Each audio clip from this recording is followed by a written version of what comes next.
अस्सलाम वालेकुम students, this is professor जुहैद। उम्मीद करता हूँ आप सब लोग खैरियत से होंगे। हमने एक लेक्चर सीरीज़ का आगाज़ किया था जिसके अंदर हम नाइन्थ फिज़िक्स के चैप्टर वाइज न्यूमेरिकल्स को हम सॉल्व कर रहे थे। इससे प्रीवियस वीडियो लेक्चर के अंदर हमने यूनिट नंबर 9 के न्यूमेरिकल प्रॉब्लम्स को सॉल्व किया था। इससे नेक्स्ट यूनिट है यूनिट नंबर 9 है और ये नाइन्थ फिज़िक्स का एक लास्ट यूनिट है।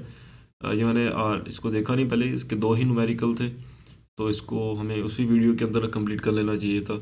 लेकिन चलें, अब इसके लिए एक अलग सेपरेट से वीडियो जो है ना वो बना रहे हैं जिसमें इन्हीं 2 न्यूमेरिकल्स प्रॉब्लम को हम देखेंगे, सॉल्व करेंगे। तो लेक्चर को स्टार्ट करने से पहले अगर आप इस चैनल पर न्यू हैं तो इस चैनल को सब्सक्राइब कर दें और साथ में लगी बेल आइकन को भी प्रेस कर दें ताकि हर नई आने वाली वीडियो बआसानी आपको मिल सके। यूनिट नंबर 9 है, ट्रांसफ़र ऑफ हीट चैप्टर का नाम है, जिसके 2 ही न्यूमेरिकल प्रॉब्लम्स हैं जिसको हम 1 बाय 1 स्टडी करते हैं। फर्स्ट है 9.1, the concrete roof of a house of a thickness 20 centimetre. एक घर है जिसकी छत की जो थिकनेस है वो 20 सेंटीमीटर है, हैज़ एन एरिया, और जिसका एरिया जो है वो 200 मीटर स्क्वायर है।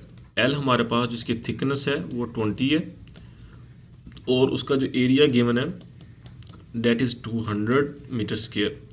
Temperature inside the house is 15 degree, T1 हमारे पास 15 degree Celsius and the outside temperature is 35 degree Celsius, और बाहर का हमारे पास जो टेम्परेचर है वो 35 डिग्री सेल्सियस है।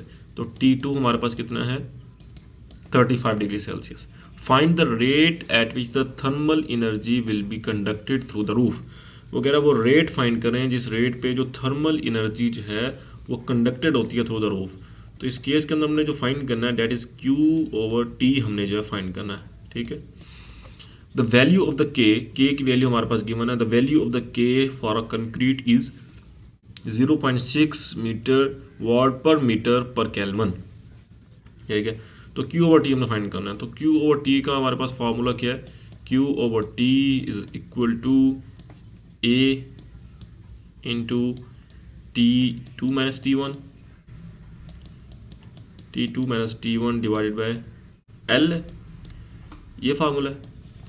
एक दो कंफर्मेशन कर लेते हैं हम जी। सॉरी, हमने यहाँ पे मेंशन नहीं किया, तो ये आ जाएगा यहाँ पे Q/T is equal to KA T2 minus T1 divided by L।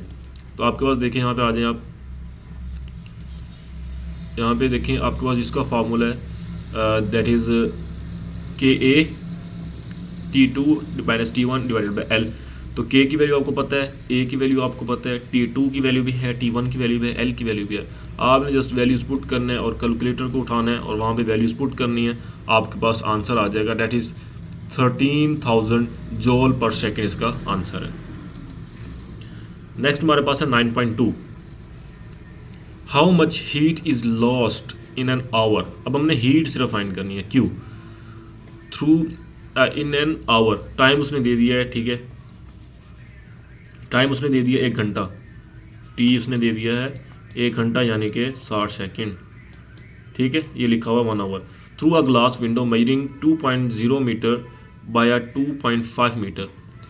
इसके अंदर अब 2 चीज़ें गिवन है, 2.5 मीटर है यानी कि, ठीक है, हमारे यहाँ से यानी कि एरिया गिवन है, लेंथ और विड्थ गिवन है ना। ग्लास विंडो है जिसकी जो मेजरिंग है वो 2.0 बाय 2.5 है यानी कि लेंथ क्रॉस विड्थ है। तो लेंथ क्रॉस विड्थ करेंगे तो हमारे पास क्या आ जाएगा, एरिया आ जाएगा। 2 मल्टीप्लाई 2.5 करेंगे तो हमारे पास एरिया आ जाएगा। ये हमने यहाँ पे एरिया फाइंड कर लिया। और L हमारे पास गिवन है 0.8 सेंटीमीटर। देखें यहाँ पे हमारे पास, ये देखें, thickness of the glass is 0.8 और हमारे पास जो 2 टेम्परेचर गिवन है T2 और T1 वो 25 डिग्री सेल्सियस है और 5 डिग्री सेल्सियस है, ठीक है। तो T2 हमारे पास यहाँ पे, T1 हमारे पास 5 डिग्री सेल्सियस है, T2 हमारे पास 25 डिग्री सेल्सियस है, जिसको हमने केल्विन के अंदर कन्वर्ट कर लेना है। और हमारे पास K की वैल्यू इस केस के अंदर उसने हमें ये दे दी है। अब हमारे पास K की वैल्यू भी है, L की वैल्यू भी है, T2 T1 की वैल्यू भी है, एरिया की वैल्यू भी है और टाइम की वैल्यू भी है। तो हमने Q फाइंड करना है, सिंपल। हमारे पास फार्मूला हमने यही यूज़ करना है। जस्ट यहाँ पे क्या होगा, T हमने यहाँ से निकाल लेना है क्योंकि हमने सिर्फ Q फाइंड करना है। तो टी यहाँ पे हमारे पास, यहाँ पे इसके नीचे जो डिवाइड हो रहा है वो इधर आके मल्टीप्लाई हो जाएगा इसके साथ, बल्कि ये ऊपर चला जाएगा। यहाँ पे टी जो कि डिवाइड हो रहा है तो ये ऊपर जाके इसके साथ टी के साथ मल्टीप्लाई होगा, ये देखें, ठीक है।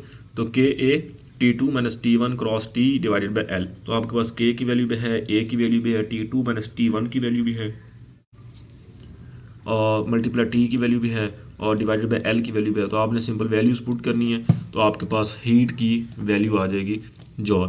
अब यहाँ पे आपने यूनिट का ख्याल करना है। ऊपर वाले न्यूमेरिकल के अंदर हमारे पास जोल पर सेकंड था, यहाँ पे सिर्फ जोल है। क्यों? क्योंकि यहाँ पे हमने जो फार्मूला हमने फाइंड किया था वो क्यू और टी फाइंड किया था। तो क्यू हमारे पास जो होगा, जो एनर्जी फाइंड कर रहे थे वो जोल के अंदर होगी, ठीक है। और डिवाइडेड बाई टाइम था, टाइम सेकंड के अंदर होता है, इसलिए हमने यहाँ पे सेकंड लिखा था। इस केस के अंदर हमने सिर्फ क्यू फाइंड किया है, तो हमारे पास टाइम नहीं है, तो इसका सिर्फ और सिर्फ इसका यूनिट जो होगा वो जोल होगा। तो ये था हमारा आज का लेक्चर, जिसके अंदर हमने यूनिट नंबर 9 के न्यूमेरिकल प्रॉब्लम को सॉल्व किया था। ये हमारा 9th फिजिक्स का आखिरी जो है वीडियो लेक्चर था। इसके बाद हम जो है बाकी जो टॉपिक्स हमारे पास 9th के चैप्टर वाइज रहते हैं हम उनको डिस्कस करेंगे। फिर हम 10th की तरफ जो है ना, वो 10th क्लास के लिए जो हम उनके न्यूमेरिकल प्रॉब्लम को सॉल्व करेंगे, और देन चैप्टर वाइज उनके टॉपिक्स को डिस्कस करते हैं। मिलते हैं नेक्स्ट लेक्चर के अंदर नेक्स्ट वीडियो के साथ। तब तक आप सब लोग अपने ख्याल रखिएगा। खुदा हाफिज़।